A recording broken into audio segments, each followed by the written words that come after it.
আত্মহত্যার আগে নিজের হাতের তালুতে লিখে গেছেন অভিযুক্তের নাম। উদ্ধার হয়েছে 4 পাতার আরেকটি সুইসাইড নোট। নিপীড়কের ভূমিকায় এসেছে পুলিশের এসআই, ভারতের সাবেক এক এমপি এবং ভিকটিম নারীর বাড়িওয়ালার নাম। মহারাষ্ট্রের নারী চিকিৎসকের আত্মহত্যার ঘটনা নাড়িয়ে দিয়েছে গোটা ভারতকে। সাতারা জেলায় একটি সরকারি হাসপাতালে কর্মরত ছিলেন তিনি। বৃহস্পতিবার উদ্ধার করা হয় তার ঝুলন্ত মরদেহ। মৃত্যুর আগে লেখা নোটে এক পুলিশ কর্মকর্তার বিরুদ্ধে ধর্ষণের অভিযোগ করেন তিনি। জানান, ফালতান থানার সাব ইন্সপেক্টর গোপাল 5 মাস ধরে তার উপর মানসিক ও শারীরিক নির্যাতন চালিয়েছে, 4 বার ধর্ষণ করেছেন।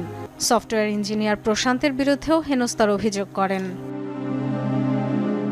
আত্মহত্যার খবরে তোলপাড়ের পর গ্রেফতার করা হয়েছে অভিযুক্ত গোপাল ও প্রশান্তকে। শুরু হয়েছে রাজনৈতিক উত্তেজনা।